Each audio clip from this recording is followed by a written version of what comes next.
Well, hey there, and welcome to Unmistakably You. I'm Amy. I'm a wedding planner from London, Ontario, and I pop in every night. Nope, every Wednesday night, live here on Facebook to talk to you about wedding issues that you might be facing in your planning.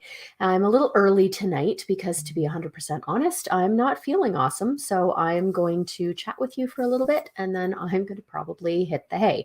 So tonight, we are here to talk about choosing your wedding party. If you've been following us through the last couple of months, we've been doing a booking tips series that is aimed at helping those of you who are newly engaged to navigate the wedding planning. So if you've missed any of those, you can find them in the archives here on Facebook, or you can certainly pop over to our YouTube channel and see them there as well. We've talked about how to select an officiant and how to choose your florals and decor and how to book a venue and all of the things that you're going to be dealing with if you're early in your wedding planning. Now, one of those things is how to choose your wedding party. And a Ralph Wiggum quote comes to mind here. I choose you. And it can be really exciting to choose those people who are going to stand up with you on your special day. So I just want to shine a light really quickly on a few things to consider, a few things that maybe are common misconceptions or traditions that really don't need to be followed anymore, and some things to just kind of think about before you approach those special people who are going to be part of not only your special day, but also your planning process. Because keep in mind that whether you're planning for a year or 6 months or 2 years, your wedding party will be with you for much of it. And there are certain responsibilities that traditionally fall to the wedding party that you will either have amazing help with if you have amazing people standing up with you, or you'll have little to no help or maybe some frustration with if your wedding party isn't working out the way that you anticipated. So I just wanted to highlight a couple of those things. And first and foremost, as I often say with basically any element of your wedding planning, there are no rules. So there's no reason, first of all, to have a symmetrical wedding party. You and your partner do not need to have the same number of people on each side. It doesn't even need to be close. There's no reason for that unless you are super duper type A and you want symmetry in your photos. But to be honest, any wedding photographer worth their salt will be more than able to capture beautiful and artistic photos of your wedding party, no matter the distribution, no matter how many are on each side. You don't have to have your siblings. There are family dynamics, absolutely. I don't mean to discount those, and I know that they play into a lot of decisions often, but there's no rule that says you have to have your sister or you have to have your cousin. Even if your cousin asked you to stand up in their wedding party, you don't necessarily need to reciprocate. You don't have to even have your best friend. We're going to chat a little bit in a few minutes about other ways that you can incorporate special people into your day without necessarily having to invite them into your wedding party. If you are a heterosexual couple, you don't have to have bridesmaids and groomsmen. We're seeing more and more mixing of the sides of the party, which I think is awesome. And it's much more representative of people and the chosen friends that they choose to spend their time with. We're seeing an awful lot of bridesmen and groomsmaids, best ladies, or man of honor. It doesn't have to be even bridesmaid, groomsman titled at all. You can just call them your wedding team. So there's really no necessity to tick any boxes when it comes to who you have on which side. And I mean, we can talk about wedding attire at a different time, but there's no concern about having all of the people on one side of the party matchy-matchy and all of the people on the other side matchy-matchy. So you don't need to worry about any of that stuff. In fact, you don't even have to have anyone stand up with you. You could just have you and your partner up there at the front. All you need are two legal witnesses, and they could be anyone who is of age, who is a member of your guests. You could ask your friends to just get up and sign and then sit back down. You could have your parents do that. You can have anyone do that. And for that matter, I've seen lots of wedding parties who incorporate their parents or their grandparents or their, aunts and uncles who are special to them. So there's also no rule about the age of your wedding party. It doesn't have to be people of your own age by any stretch. Um, there's just really, it's fair game. What you want goes. I know that there may be some pressures from other facets of your life, but the hope is that you and your partner can just kind of talk about the dynamic that you want and the people that are important to you, and then incorporate as many or as few of them as you like. Hopefully, that means that you're able to choose people that you like, that you trust, that you're comfortable with, that you have an ongoing relationship with. So don't feel pressured into inviting someone into your party just because your parents want you to, or because, like I said, you were included in their wedding party. Hopefully you can have some honest conversations to navigate those situations and just clarify what it is that you and your partner want instead of what it is that everybody else wants. Because to be honest with you, if there's a tension that exists already, it's not going to get better by inviting that person to be part of your wedding planning and then having them with you for the year or more potentially that you're planning the wedding. And then if your wedding party don't all already know each other, it's definitely sort of advisable, if possible, to plan a social event, whether it's pre-wedding in person or pre-wedding via Zoom or virtually. Hopefully some of those tensions that might exist between members of your wedding party, just even by virtue of the fact that they don't know each other, will be alleviated if you have a couple of wedding party socials beforehand, if your wedding party don't already know each other.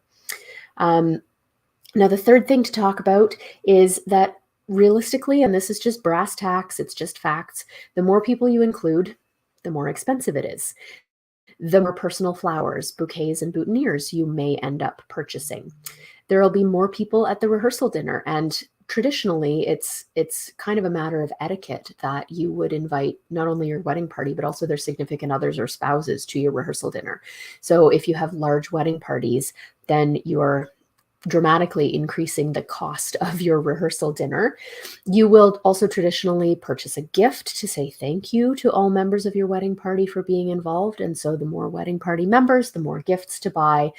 If you are contributing to any of the hair and makeup costs or suit rental costs or any of that kind of thing, obviously the more people that you have, the more those prices skyrocket as well. So just something that's logistical to think about when it comes down to what your budget is realistically. Fourth thing I wanted to talk about is little people. The reality is that young kids are cute no matter what they do, but oftentimes what they do can't be predicted. It is usually, involving running or screaming or sometimes tantrums. I have bribed kids with cheese to get them down the aisle. I have had flower girls and ring bearers just refuse. I've had them go screaming down the aisle, running for mommy. So there is absolutely no requirement that you have a flower girl or a ring bearer. Now, if you do have children of your own or friends or family who are really close and it feels like a natural ask, then by all means include them, just with the understanding that they're going to do what they're going to do if they're particularly young, and you just kind of have to be okay with that. Your guests will be understanding. But you also don't have to have kids in those roles. There's been a tradition, or not a tradition, but a trend lately of having grandma as a flower girl, which is super cute. I actually did a wedding a couple of months ago where there was an adult flower girl and she just totally bought into it. And she had this full face, like mask kind of situation. I mean, it was cut out in the center, but it was flower petals around her face. And she walked down she skipped down the aisle wearing it. So it was super cute. Grown up flower girl, just someone who wasn't part of the actual bridesmaids per se, but was still included in the wedding. And you can literally give your rings to anybody, preferably somebody who maybe has pockets and isn't also juggling a bouquet. But you could even have parents hang on to them. That's something that would be a special way to include the parents as well if you don't have a formal ring bearer per se. Now, there are definitely ways to include special people without actually having them part of your wedding party or your wedding team. You could have them do readings at the ceremony. I had a couple a number of years ago who kind of borrowed from the Jewish tradition of the seven blessings, and they had seven of their friends stand up and give just a very short little excerpt during the ceremony, which was a really special way to include them. You can showcase talents of your friends. Maybe they have musical talents and would provide music for the ceremony or perhaps for the reception. Maybe they can write poetry. Maybe they have design or decor talents that they can lend to you for the actual theme and execution of your wedding decor. Maybe they can design your stationery, and of course then you want to give them a shout out in thanks at your speech time. You could ask special friends to be MCs, co-MCs. You could create a head table, but not actually have those people stand up at the wedding with you and not have to then invest in matchy attire. Not on my game tonight. I don't speak English. My apologies. So it's less of an investment for them, but still a way to acknowledge that they're special people to you. You could have them, as I mentioned, hold the rings, or you could have them even manage a ring warming ceremony. There are lots of ways to do that. You could even have friends perform your actual ceremony. I'm doing a wedding in a few weeks where the wedding team is going to be the ones who are saying the words, and the couple are actually going to elope earlier in the day. You could have special friends give speeches either at the actual reception or at the rehearsal dinner if you don't have space for all of them at the reception. You could even have special dances with them at the reception. So there are lots and lots of ways to acknowledge those special people without necessarily having 17 bridesmaids and groomsmen. Realistically, there are no rules. So if you want 17 bridesmaids and groomsmen, you go right to town. And if you want to mix them up on each side, go to town. If you want to have them all mismatched, there are no rules. You can do whatever it is that you want to do. I think my main goal is to just kind of emphasize that you want those people to be so special to you that you are envisioning them still being in your lives in 10, 15, 20 years. Don't put someone in your party just to placate someone else. Don't say, I'll just deal with it, even though you know it's going to create tension, because realistically, these people are following you along your planning journey and hopefully assisting with some of those things, like those pre-wedding parties. If you're having those kinds of bachelor, bachelorette, stag and doe, buck and doe, that kind of thing, you want good people on your team to help you plan those. And if those things aren't important, and if you think it's going to be easier to just get married without all the foo-fara of a wedding party, you can certainly do that as well. So as always, I am here if you have questions. Please send me an email, amy@unmistakablyou.com, or shoot me a message, or just plug in a comment on this video. I will be back with you next Wednesday at 8 o'clock, which is my normal time. But for now, I'm heading to bed. So happy planning, have a great night, and I will catch you next week. Take care.